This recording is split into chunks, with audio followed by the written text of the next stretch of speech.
Detroit's hip-hop scene is hot right now, and their streetwear's just as fresh. I'm here with a man today he's delivering both. We got Roast Spit, who you might know better from Renaissance State of Mind. He's also co-owner of Burn Rubber. I am Roast Spit. I am Roland Coit, co-owner of Burn Rubber, burnrubberdetroit.com, Team Roast Spit, taking over the world.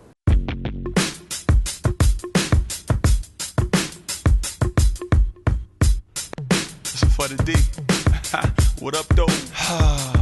Yeah, I'm out that Yak Town. Now I'm down in Royal Oak, right next to the tie spot. Burn Rubber, that's my spot. Where'd you get your start? Tell us a little bit about your story. Well, actually, I grew up in Pontiac. I'm from Pontiac. I spent a little time in Detroit for, my mother's, basically my stepfather was living in Detroit, so I stayed a couple summers out in Detroit. I don't even know where, I was so young. Yeah. But I'm born and raised Pontiac, Michigan.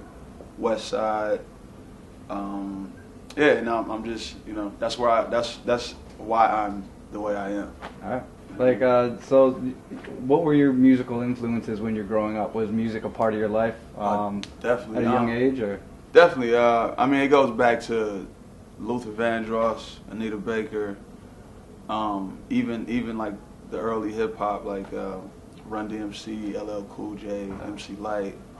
It's like all over the place, Because I had like, my parents, my mom, and my dad listened to like the Luther Vandrosses, like 80s, like late 70s, early 80s R&B. Yeah. And then I had older cousins and older uncles that was listening to NWA and like, early hip hop. Yeah. And then even my grandparents were listening to blues and stuff like that. So.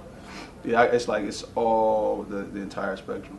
All right, so then were you rapping and stuff before you got into the streetwear game? And yeah. I've been rapping for. Actually, I started off as a DJ. Okay.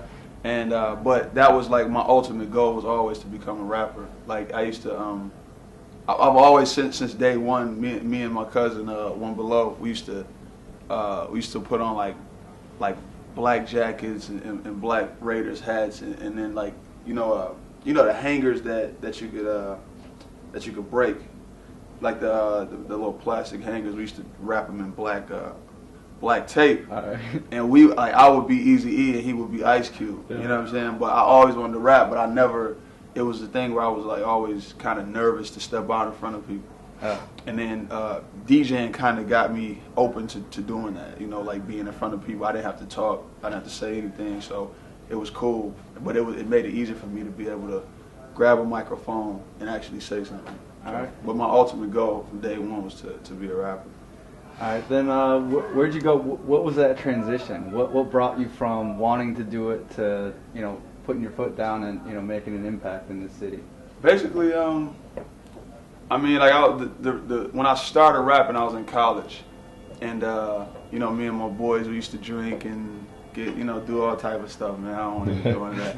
But we used to basically freestyle. You know what I mean? And it was just like, it would be girls around, and we had dates and stuff. But it was like we wasn't even paying attention to the girls. We was just put on an instrumental and go.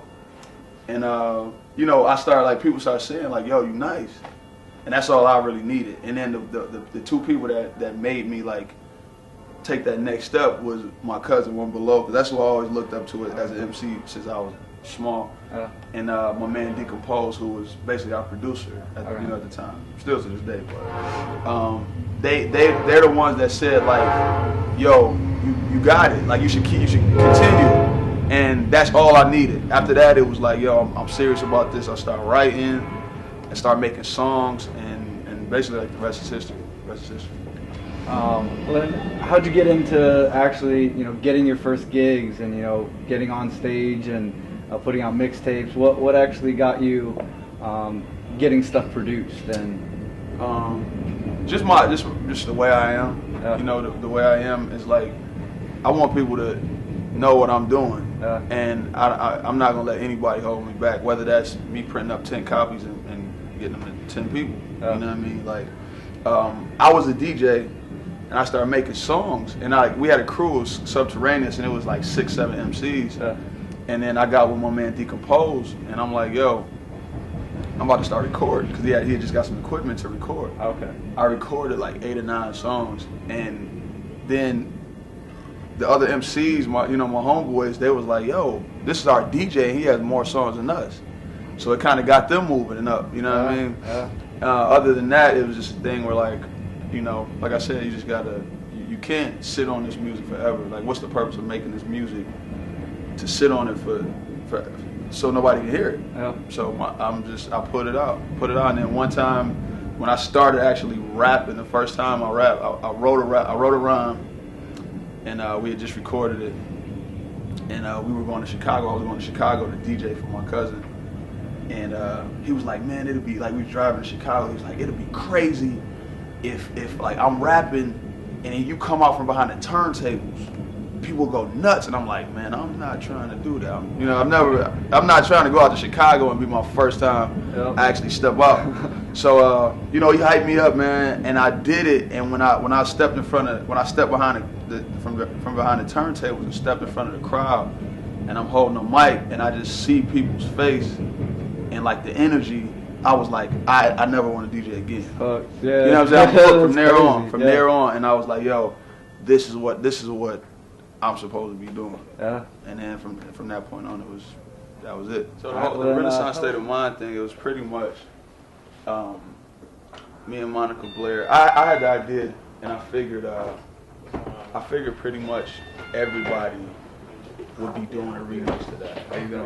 I figured everybody would be doing a remix. So my thing was, you know, I figured it was going to be a Compton State of Mind, St. Louis State of Mind, you know what I mean? Yeah. But the thing was, they never did an instrumental for it. Okay. There was never an instrumental put out. So I got on Facebook or Twitter or something, and I asked producers if they could find the original sample and remake the beat just like Jay-Z and Alicia Keys did. Mm-hmm. A couple people hit me back, and the best one was my man D-Bit. He hit me up, and he completely reproduced. Like, that's not an instrumental from Jay-Z. That's a completely found the sample, replayed everything, and it sounds just like it. To us, it's a mixtape song. You know what I'm saying? It's just a mixtape, and it was like, next thing you know, it's getting played at the Detroit Pistons games, at opening day at Comerica Park. It's like everywhere. It's crazy.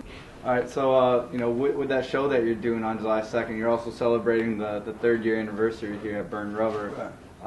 Tell us a little bit about the grind here. You know, how'd you get into this space? You know, it's a big thing to tackle. So you know, how'd you get involved? My man Rick, my business partner, he did the website for the old owners. Okay. Long Story short, Rick came to me. We got our attorneys, and we basically bought it. And we always knew it was a way that, you know, we could flip it. We could flip it like crazy. That certain things that they didn't do, and it's like, it's not a knock on them. It's just what we know we could bring to the table. We looked at, you know, what they did best. We looked at Leaders of Chicago, and that's, you know, they branded themselves.